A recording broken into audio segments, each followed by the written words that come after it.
Jusqu'à 13h30, les midis de culture. Nicolas Herbeau, Géraldine Mosna-Savoie. Place à la rencontre. Aujourd'hui, notre invité est réalisateur, mais il est aussi scénariste, producteur, photographe et président de l'Académie européenne de cinéma à Berlin. Mercredi sort dans les salles son dernier film, Perfect Days, où la chronique quotidienne d'Hirayama, un quinquagénaire qui travaille à l'entretien des toilettes publiques de Tokyo, méticuleux dans son emploi comme dans l'attention qu'il porte aux éléments extérieurs, telle la danse des feuilles dans le vent. Perfect Days, c'est aussi, je crois, le film devant lequel j'ai le plus pleuré ces dernières années. Bonjour Wim Wenders. Bonjour Nicolas et Géraldine. Bienvenue dans les Midis de Culture. Et vous, Wim Wenders, quel est le film qui vous a fait le plus pleurer ? Dans ma vie. Dans votre vie, cette année, celui tout de suite qui vous vient spontanément à l'esprit. C'est difficile, hein ? Oui, c'est difficile. J'ai quand même pleuré de Zone of Interest. Puis c'est un film assez sec. Qui a été diffusé, Oui. Présenté à Cannes. Oui, présenté à Cannes. De Jonathan sec, Frakes. assez cérébral, mais quand même d'une grande émotionnalité. Et je pleure toujours dans mon propre film, Perfect Days, dans une scène, et je ne vais pas vous dire dans laquelle. Ah si ! Il y a un petit moment qui me...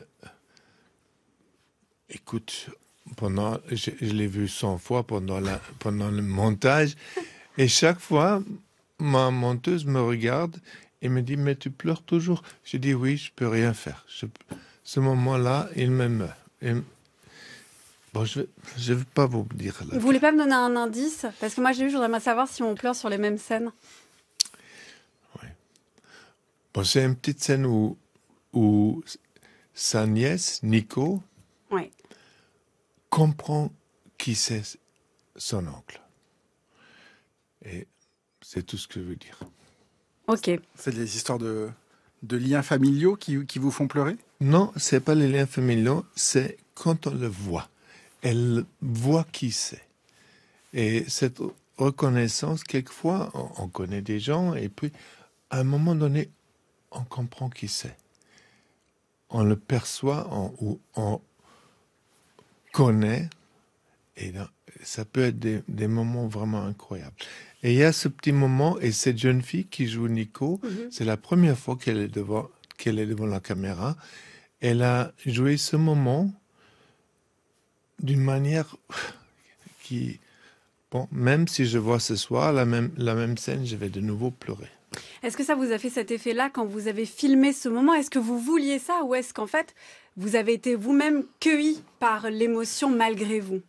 Pendant le tournage, je l'ai vu, j'étais tellement content parce que c'était seulement son deuxième jour de tournage et j'avais toujours peur qu'elle n'était pas à la hauteur de tout ce que ce rôle a demandé. Et puis, je l'ai seulement vu sur un petit moniteur parce que quand on tourne, on était loin parce que l'endroit c'était une toilette, on est loin avec son moniteur. Et c'est seulement quand je l'ai vu en grand que j'ai dû pleurer. C'est pas l'innocence avec laquelle elle veut faire un petit film, elle veut filmer quelque chose avec son téléphone. Donc la nièce du protagoniste. Elle veut le filmer et puis au lieu de ça, bon, je vais pas quand même trop... Mais... Si, moi je vois très bien en fait la scène. Non, moi c'est pas ça qui m'a fait pleurer. Bon, d'accord. Alors maintenant, c'est moi qui veux savoir. J'ai le droit. C'est la dernière scène. Il y a un plan très très très long. Voilà. Je dis pas tout non plus. Ah, ça c'était inquiétant parce que là, de nouveau, sur mon petit moniteur, j'ai vu que mon chef opérateur, mon caméraman, était tellement en larmes qu'il tremblait et qu'il pouvait presque plus tenir la caméra et que le film était tourné à la main. Alors, si lui, il tremble, c'était grave. Mais là, j'ai plus regardé mon acteur, j'ai strictement regardé mon chef-op pour qu'il tienne le coup. Et vous l'avez aidé ? Il était en larmes en filmant notre acteur. Donc, je dis plus que ça. Je dis pas plus que ça. Est-ce que vous aviez conscience, Wim Wenders, avec ce film, de faire un film extrêmement émouvant ? C'est-à-dire que vous vouliez toucher vraiment les spectateurs, les spectatrices, en présentant l'histoire d'Hirayama, ou son quotidien en tout cas. Cette réalisation est venue pendant le film. On ne peut pas expecter ça, on ne peut pas préparer un film pour faire pleurer. On ne peut pas faire ça. On ne peut pas faire un film et dire maintenant je vais faire un film extrêmement émotionnel et tout le monde va pleurer. On ne peut pas espérer et même provoquer ça. Mais comme on a continué le film et comme notre acteur, Koji Yakusho, est tellement devenu le rôle que même moi, je ne l'ai plus appelé par son nom, mais je l'ai appelé Hirayama, parce qu'il était devenu ce Hirayama. Et je n'ai plus fait des répétitions avec lui. On a tourné tout de suite les répétitions parce que c'était comme si on faisait un film documentaire. Dans les documentaires, on ne fait pas de répétition, on tourne tout de suite parce que sinon, c'est un film de fiction. Et nous, dans un film de fiction, on n'a plus fait de répétition parce que notre héros, il était là comme quelqu'un qu'on pouvait suivre comme dans un film documentaire. Et c'est là que je me suis rendu compte que ce personnage et ce qu'il représentait c'était une énorme source d'émotion pour le spectateur parce qu'on voyait des choses dans soi-même qu'on pourrait voir dans lui. D'ailleurs, c'est pour ça qu'il a sûrement eu le prix d'interprétation masculine à Cannes. C'est parce que c'est un acteur exceptionnel et qui tout à coup, effectivement... je ne peux pas non plus dévoiler cette dernière scène. Comme vous n'avez pas pu en dire trop, Wim Wenders, sur la scène qui vous émeut le plus dans ce film. Mais il y a une gamme d'émotions, ou en tout cas, sans rien dire, parce qu'il parle très peu. C'est quand même un prix d'interprétation qui repose sur très peu de phrases dites. Mais ça touche évidemment sur quelque chose qui nous a tous au cœur. Ce moment, on vit tous cette époque maintenant, après la pandémie. On est tous dans une nouvelle vie, dans une nouvelle ère, c'est un recommencement de plein de choses. Et il y a des choses qui nous préoccupent tous. Et une de ces choses, c'est comment est-ce que je peux de nouveau être content? Comment est-ce que je peux avoir une journée où j'ai la sensation c'était une bonne journée. J'ai tout fait ce que je voulais, j'ai vu ce que j'ai voulu voir. Ce qui m'est arrivé m'a touché. Ça, c'était une bonne journée. On a ça de moins en moins, ce sentiment que c'était une bonne journée parce qu'on est tous débordés. Et à la fin de la journée, la plupart de nous, moi de toute façon, je regrette ce que j'ai pas pu faire, pas pu entendre, ce que j'ai raté. Et finalement, cet homme nous montre une vie où tous les soirs il est content, il lit un livre, il fait son travail, il le fait bien, il voit des choses pendant la journée, il fait quelques photos, il rencontre des gens et le soir il se couche et il est content. Et ça, pour nous tous, c'est rare, ce sentiment que c'était une bonne journée. Alors, c'est pour ça que quelquefois le film est très émotionnel parce que il touche un sentiment d'une autre vie qu'on aimerait vivre au lieu de celle-là que nous vivons tous en ce moment.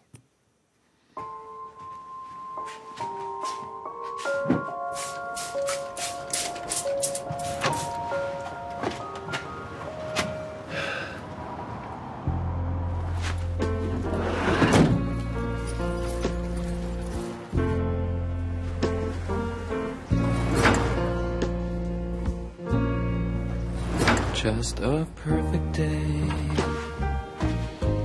Drink sangria in the park. 平山さんって結婚してないですよね。寂しくないですか。 Dark we go home. お疲れさん。おじさん。大きくなったね。ママとおじさんって全然似てないね。この世界は本当はたくさんの世界がある。つながっているように見えてもつながっていない世界がある。兄さん、本当にトイレ掃除してんの？ someone good. どうももう一度聞いてもいい？ Oh, it's such a perfect day.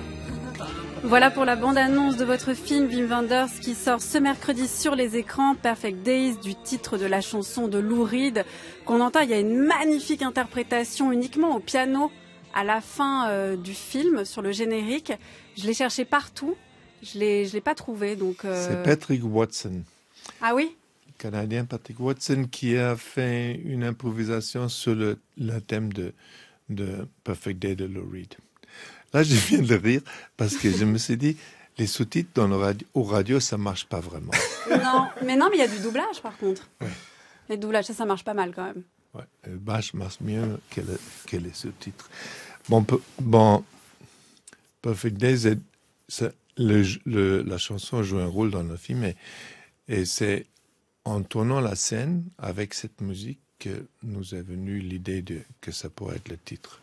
Et ce qui correspond à ce que vous disiez, Wim Wenders, avec ce héros Hirayama, on a quelqu'un qui a un quotidien très routinier, mais qui est heureux. Alors, je vais décrire ce quotidien parce que vous le filmez de manière très précise, en insistant au fur et à mesure des jours sur certaines rencontres ou sur des temps plus longs.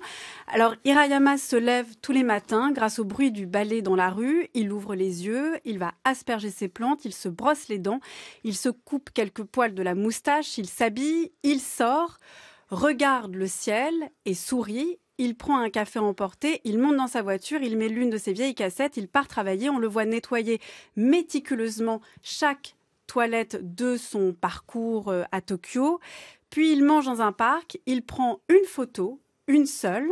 Il rentre chez lui, il se change, il va au bain public. Il part manger dans un petit restaurant souterrain. Il rentre, il lit, il s'endort en lisant. Et le week-end... il a d'autres activités, mais c'est quand même très ritualisé. Je crois que j'ai rien oublié, Wim Wenders. Bon, c'est aussi un road movie. Ça lui prend une demi-heure de traverser Tokyo jusqu'à l'endroit où il nettoie les toilettes. Alors, il y a ce petit creux dans la journée où il n'écoute que la musique et il est au volant. Et il est heureux d'écouter ces vieilles chansons des années 60-70. Wim Wenders, comment vous vous êtes dit que vous alliez filmer ce quotidien-là, cette routine-là, sans être ennuyeux? D'abord, cette routine, ça nous a aidé énormément à écrire le scénario. Il n'y avait que ça. Au début, on s'est dit, il y a 2 semaines, il fait toujours la même chose, alors on a déjà le scénario.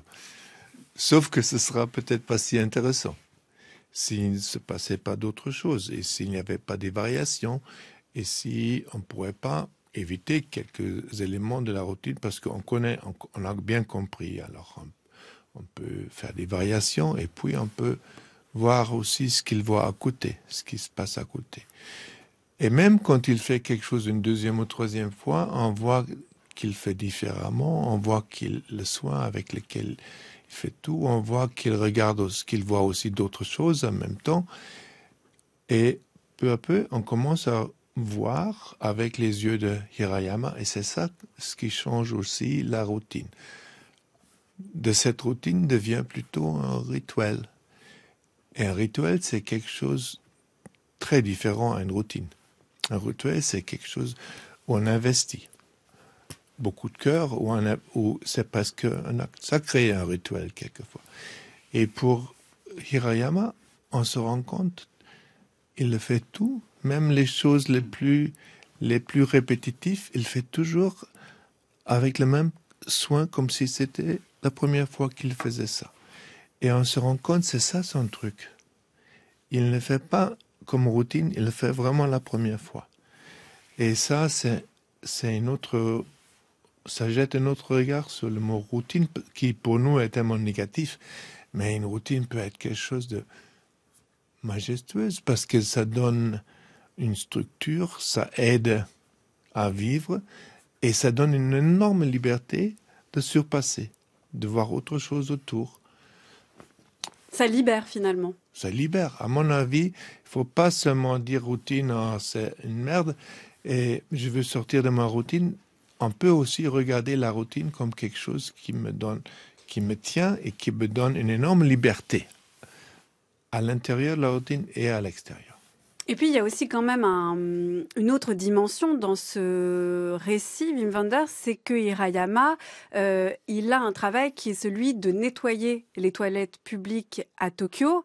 Là aussi, je dévoile pas le film, mais ça peut être considéré comme un travail, même au Japon, où on voit que l'espace public, on est très soucieux de l'entretien de l'espace public, est considéré comme un travail inférieur. Or là, Hirayama, il met le même soin que si il faisait une œuvre d'art. Oui, absolument, on peut dire ça. Il faut dire que les toilettes et les travaux, comment dirais-je, il y a le mot mineur, non, c'est pas... Inférieur. Inférieur, voilà. Les travaux inférieurs, ils ont quelquefois une autre... On les regarde différemment au Japon. Et il y a des histoires incroyables de chefs de grandes entreprises qui ont commencé parce que leur personnel n'était plus en accord avec eux, qui ont recommencé à nettoyer les toilettes et qui ont regagné le respect de leur personnel, qui ont recommencé l'entreprise en commençant avec le travail inférieur. Il y a des énormes histoires de grands chefs d'entreprise qui ont montré à leurs employés qu'ils avaient le respect de chaque travail et qu'ils ont donc publiquement nettoyé les toilettes. Ce qui est un peu impensable chez nous, mais en Europe, ça a une autre valeur, ce travail public. Ce travail pour les autres, ça demande un autre respect. Et qu'est-ce que vous vouliez, peut-être que c'est une question absurde, Wim Wenders, dire en fait en choisissant à la fois la vie d'un homme routinière et qui travaille dans les toilettes publiques à Tokyo. Est-ce qu'il y avait une forme d'engagement ou de politique, en fait, dire, regardez, vous pouvez trouver le bonheur même à travers des travails qui sont parfois mal considérés, qui sont routiniers, même la routine où vous dites, je reprends votre expression, c'est la merde, et ben en fait, il y a quelque chose qui peut en sortir. Oui, il faut dire ça. Il faut dire que il y a une valeur dans chaque travail et on peut faire chaque travail, même les services inférieurs, avec un esprit qui permet qu'on sent sa propre valeur et qu'on est fier de le faire pour les autres. Et c'est pas nécessairement quelque chose d'inférieur. Il n'y a pas de travail inférieur, à mon avis. Il n'y a pas ça. Il y a quand même des travaux qui ne sont pas reconnus. Il y a des travaux qui ne sont pas reconnus. Vous dites par exemple en Europe. En Europe, c'est vrai qu'on a déjà, je pense qu'il n'y a pas le même rapport à l'espace public. Oui, il n'y a pas le même rapport avec toilettes déjà. Avec les toilettes publiques, oui. Ouais, mais avec toilettes en principe, parce que nous, une toilette, c'est le seul endroit sans culture chez nous. Ah oui? Mais oui, nos toilettes sont pas... Bon, on pourrait se mettre dans une toilette et commencer à lire. Bah, ça arrive souvent, ça, quand même. Ça, oui. Oui, d'accord. On peut transformer la toilette. Les toilettes publiques en lieu de lecture? Oui, voilà. C'est pas mal, mais il fallait les rendre un peu plus beaux. Et ils sont assez beaux au Japon. Hein. Alors... c'est vrai que vous montrez un panel de toilettes publiques assez incroyable. J'étais vraiment frappée d'ailleurs par les toilettes qui sont transparentes et qui, quand on les ferme à clé, se voilent immédiatement. Et d'ailleurs, une touriste à ce moment-là demande à Hirayama comment ça marche en fait, parce qu'elle a peur de faire pipi devant tout le monde. Elle a un peu peur. Elle a un peu peur parce que c'est transparent et c'est vrai. Mais une fois qu'on s'est habitué, c'est génial. Et parce qu'on est entouré de verre, on voit plein de choses sur ces murs transparents. Vous les avez expérimentés? On voit ces komorebi, ces jeux de lumière sur les vitres. On voit toute la nature autour, mais seulement comme comme une projection, pour ainsi dire. On est dans une petite salle de projection. Et l'extérieur se montre à l'intérieur. C'est beau. Et en plus, on est assis sur une petite chaise qui est chauffée. On n'est pas au bord d'un truc qui est froid et humide, mais on est assis sur quelque chose qui est chauffé. Et à la fin de son petit business, on peut choisir si on veut avoir une petite douche d'en bas. Et on ne doit même plus utiliser le papier. Et au début, on a peur de ça. Ça surprend. Ça surprend. Au début, ça surprend et on n'est pas sûr si on veut ça. On passe quelques semaines et on veut plus rien que ça. On revient après chez soi. On revient chez soi et ça manque cette petite douche. On peut mettre la température, on peut mettre un peu plus fort, c'est tellement agréable. Mais vous idéalisez un peu parce que dans votre film Oui. Wim Wenders, il y a des... Mais non, vous nous vendez trop les toilettes japonaises. Mais Hirayama, déjà, il fait son travail de manière méticuleuse, mais ce n'est pas le cas de son collègue. Et quand il nettoie les toilettes, il voit des gens de passage dans ces espaces publics qui en ont rien à faire de lui et qui bousculent le panneau de nettoyage et qui font pipi à moitié devant lui et qui n'ont pas ce souci-là de l'espace public. Est-ce que vous n'êtes pas fait un film Oui, mais là-dessus? je ne fais pas le film sur eux. Je fais le film avec Hirayama qui fait attention à tout le monde et pour qui chaque personne est à la même valeur. Il voit le homeless, c'est quoi en français encore? Un Les SDF, sans-abri. sans-abri. Il voit le sans-abri qui utilise aussi la toilette et le salue et pour lui, il lui paie respect et il voit, c'est lui aussi, c'est quelqu'un qui a un passé. Il voit que c'est aussi un danseur, ce mec, qui habite dans la petite tente à côté. Alors, il voit dans chaque personne sa capacité. C'est vrai qu'on n'a pas le même rapport aux toilettes, nous ici, en France notamment, en Europe. Est-ce que ce film, vous auriez pu le filmer ailleurs, puisque vous vous intéressez à ce personnage? Est-ce que vous auriez pu le filmer ailleurs qu'au Japon? Ah non, l'idée est venue au Japon et cette idée de faire un film après la pandémie et cette idée du bien commun qui est la grande idée du film, ça m'est venu là-bas et j'aurais pas pu le faire ailleurs, non. Bah, surtout vu ce qu'on vient de dire, vu des toilettes publiques à Paris, ou en Europe, ou en Allemagne. Oh, il y a du travail à faire. C'est pas des petits sanctuaires. Ouais. Il y a mon ami Peter Hanke qui a écrit un très beau petit livre sur Votre les ami toilettes. qui, pardon? Peter Hanke a Peter écrit Hanke. un petit livre sur les toilettes. C'est un essai sur l'endroit tranquille. Parce que on appelle en allemand, dans mon propre langage, on appelle la toilette aussi le lieu tranquille. Das stille Örtchen. Bon, le petit lieu tranquille. Ça, c'est un mot très tendre pour ce que la toilette peut être. Et il a écrit il appelle ça Versuch. Bon, il a essayé de décrire ce que c'est la toilette. Il a aussi écrit sur le jukebox. Bon, c'est d'autres choses qu'on ignore dans notre culture. This is it? This is Paris? Looks just like Texas to me. It is. Paris, Texas?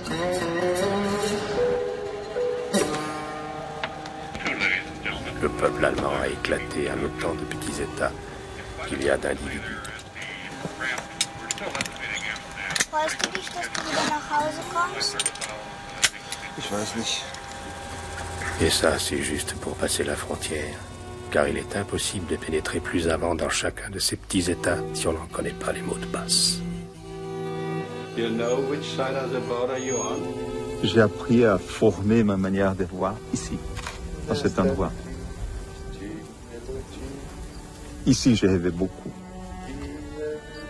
Je voulais aller au-delà de ces montagnes, je voulais connaître.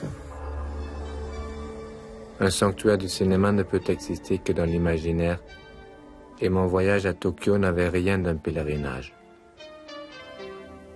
Trouverai-je encore quelques traces? Ou peut-être découvrirai-je tant de changements à Tokyo depuis la mort d'Ozu que je ne pourrai plus rien y reconnaître. You know which side of the border you're on?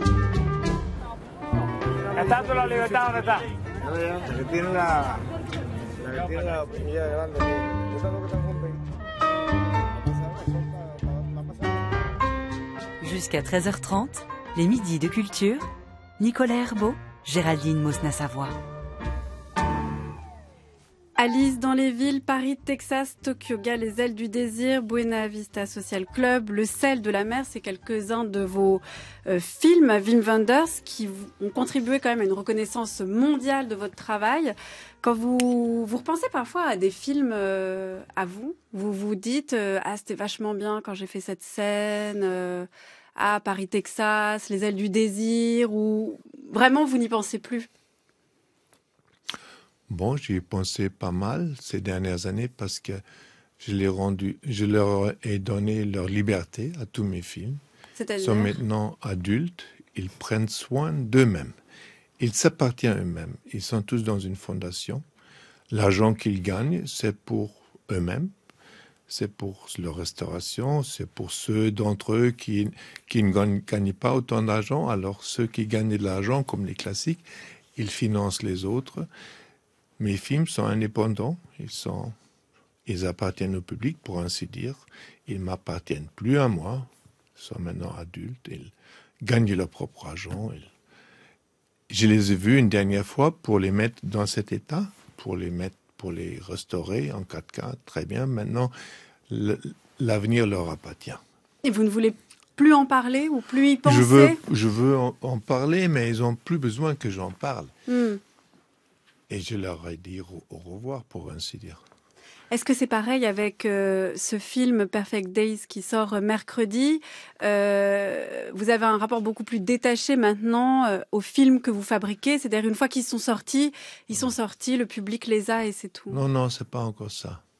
Il faut un certain temps. Ceux qui sortent juste en ce moment, comme Ansem ou Perfect Days, en ce moment, là, je dois encore attendre. Je vais suivre beaucoup de projections. Je vais les voir en France, je vais les voir à Tokyo, je vais les voir à New York et Los Angeles avec des publics.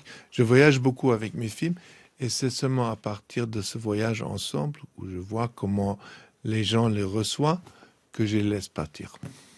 Est-ce qu'il y a des réceptions, des manières de voir vos films qui vous ont déçus? Vous vous êtes senti incompris? Ah oui, ça arrive toujours. Il y a pas mal de films qui arrivent au mauvais moment, qui arrivent trop tard ou trop tôt. C'est rare qu'un film sort au bon moment.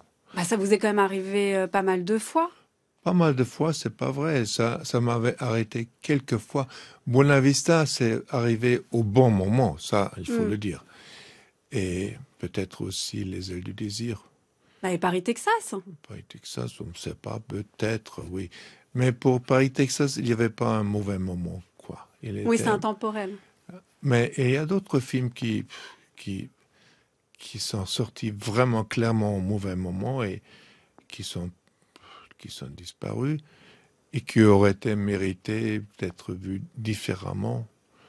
Il y en a plein, mais je peux vous faire une liste, mais c'est sans intérêt. Le bon moment, c'est quoi? C'est quand il trouve son public, quand il y a un succès? C'est ça le bon moment? Non, le bon moment, c'est pas le succès. Le bon moment, c'est que un film touche quelque chose qui, en ce moment, est dans le cœur de tout le monde. Et c'est pour ça que je crois que Perfect Days a une bonne chance de sortir au bon moment parce qu'il touche quelque chose qui nous concerne tous en ce moment. À savoir la recherche du bonheur, comme vous le disiez, la simplicité, redécouvrir la routine. Oui, la réduction. C'est un énorme sujet. J'adore tous ces jeunes gens et il y a tout un mouvement en ce moment dans le monde entier qui essaie de se réduire, d'avoir moins de choses. Et il y a même des compétitions. Qui entre nous possède encore moins? Ils comparent leurs possessions, ils comptent. Moi, j'ai encore telle et telle chose, et toi, qu'est-ce que tu as? Et Et ça, je trouve ça magnifique comme mouvement, parce que c'est un grand problème de l'avenir, c'est que nous, on a tous trop de tout, et il y a trop de gens qui n'ont pas assez de rien. Alors, ce mouvement de vouloir posséder moins, c'est puissant en ce moment. Et j'espère bien qu'ils vont regarder notre Hirayama comme un héros de ce mouvement. Est-ce que ce mouvement de décroissance que vous décrivez, Wim Wenders, ça peut aussi passer par le cinéma, mais je parle même esthétiquement, c'est-à-dire vraiment une forme d'épure, de minimalisme, de réduction des effets, des lieux, des mouvements, et aussi en termes, bien sûr je parle de production, mais vraiment esthétiquement, est-ce que vous tournez vers ça? Oui, je crois que oui. Je trouve que le cinéma dont on est inondé, le grand cinéma d'aujourd'hui, il essaie il essaie toujours de nous... Comment c'est quoi le mot? De nous... Ne le dites pas en allemand, je ne pourrais pas traduire. Hein. Ah merde. Essayez. Überwältigen. Oula. Il essaie pas seulement de nous surprendre, mais de nous... Bousculer, dépasser. Dépasser comme une avalanche. Il passe au-dessus de nous comme une avalanche. Nous écraser. Écraser. On est si souvent dans les films qui nous écrasent avec tous les effets, tous les efforts qu'il fait. Et je trouve bien les films qui sont aussi faits en ce moment avec des petits budgets, petits moyens.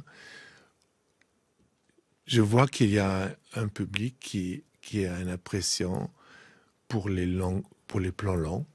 Ça revient. Parmi mes étudiants ces derniers temps, je leur ai montré les films longs, parce qu'ils ne connaissaient pas ça. Les films longs? Longs. Alors, par exemple, bon, je ne vais pas vous donner des exemples. Si. Et les films longs, je me suis dit, ça va les ennuyer très très bientôt, parce que eux-mêmes, ils coupent leurs films vraiment schlac. Et puis, je leur ai fait les films d'un metteur en scène grec, Angelopoulos. Et c'est le roi des plans longs. Il y a des plans qui durent 20 minutes. Et à mon grand étonnement, ils ont tous resté, ils étaient tous très calmes, et ils trouvaient que c'était génial. Ils ont redécouvert la lenteur comme une révolution. Et la prochaine chose qu'ils ont tous voulu faire, ils ont tous voulu faire des films dans un seul plan. Ils ont découvert ça comme quelque chose de vraiment vachement intéressant et nouveau. Mais quand même, ils ne connaissaient pas des films longs, c'est-à-dire lents, par exemple. Ouais. Il y a quand même le cinéma allemand, le cinéma européen, il y a d'universités de cinéma qui comprennent ça. Oui, mais les jeunes... Non. Ils connaissent pas l'histoire du cinéma. Les jeunes aujourd'hui connaissent pas l'histoire du cinéma. Ils connaissent pas d'autres cinémas que ceux avec lesquels ils sont confrontés, et c'est tellement large déjà avec ce qu'ils sont confrontés aujourd'hui. Ils n'ont pas le temps pour l'histoire du cinéma. Ça veut dire aujourd'hui, si vous deviez donner des conseils, j'imagine, Wim Wenders, il faut réduire et ralentir. C'est ça les deux idées que vous voulez passer, transmettre? Oui, réduire les moyens. On peut très très bien tourner un film avec un iPhone, c'est génial. On peut pas faire des zooms, mais on peut. Là, Perfect Days, on a fait en 16 jours, très très vite, et on a tout fait sur l'épaule. On n'a jamais utilisé des rails, ou des steadicam, ou les gimbals, ou tout ce que ça, tout est sur l'épaule. C'est des moyens ultra limités. Et ça donne une autre richesse si on peut faire confiance à un film, parce que la caméra va pas tout d'un coup s'envoler et va pas tout d'un coup me montrer des angles impossibles, mais c'est une vision, c'est la vision d'un homme. Je le vois dans le film et je commence à regarder comme lui, et la caméra ne fait pas autre chose que lui, il peut nous montrer avec ses yeux. Ça, c'est bien, ça donne confiance. Ça veut dire, par exemple, qu'on voit beaucoup aujourd'hui d'images de drones filmées en hauteur. Tout ça, pour vous, c'est artificiel, ça n'apporte rien aujourd'hui au cinéma. Je ne peux plus voir les drones dans chaque publicité, dans chaque film. Il y a la moitié est tournée avec des drones. C'est-à-dire que c'est des points de vue de personne. Personne n'a ce point de vue-là. Non, personne n'a le point de vue d'une drone. Oui, mais si on va au cinéma, c'est aussi pour voir des choses qu'on ne pourrait pas voir. Je trouve que c'est même quelque chose d'hostile. Ah oui. Quand même, les drones, c'est des outils de guerre. Mais on pourrait aussi vous dire, Wim Wenders, que ça permet aussi d'avoir un point de vue qu'on ne pourra jamais avoir. C'est-à-dire une sorte de point de vue tout puissant et qui va être accompli par une caméra sans que ce soit le point de vue d'une personne. Oui, j'aime bien le point de vue personne. Et j'aime bien qu'on sent qu'il n'y a personne derrière. C'est pour ça qu'on a tourné tous à l'épaule. On sent qu'il y a une personne derrière. On sent un geste. Votre œil, quand vous me regardez maintenant, c'est pas fixe. Vous bougez votre tête un tout petit peu. Et si on tourne de la main, la main fait juste ça. C'est minimal, mais c'est et c'est vibrant. Et ça, c'est le regard humain. Et j'aime bien que le cinéma, quelquefois, au moins, a fait avec le regard humain. Merci beaucoup, Wim Wenders. Mercredi, on pourra voir votre regard humain sur les écrans. Perfect Days avec Koji Yakusho, prix d'interprétation masculine à Cannes. Je signale aussi, on n'a pas eu le temps d'en parler, Anselme, Le bruit du temps, c'est un documentaire en 3D sur l'artiste Anselme Kiefer. C'est sorti le 18 octobre dernier. Pour terminer, Wim Wenders, vous avez le choix entre deux chansons, toutes les deux issues du film dont on vient de parler, Perfect Days. Une chanson japonaise ou une chanson américaine, vous préférez laquelle ? Jouer la chanson japonaise, c'est un peu... Cette fille, c'est un peu la Johnny Mitchell japonaise et elle est formidable.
Merci à l'équipe des Midis de Culture qui sont préparés tous les jours par Issa Touendoy, Anaïs Isbert, Cyril Marchand, Zora Vignet, Laura Dutèche-Pérez et Manon de la Selle. Réalisation Nicolas Berger, prise de son Marie-Claire Oumabadi. Et je le dis, cette chanson qu'on entend, c'est Sachiko Kanenobu Aoi Sakana. Pour réécouter cette émission, rendez-vous sur le site de France Culture, à la page de l'émission et sur l'application Radio France. Merci Nicolas, à demain. À demain, Géraldine.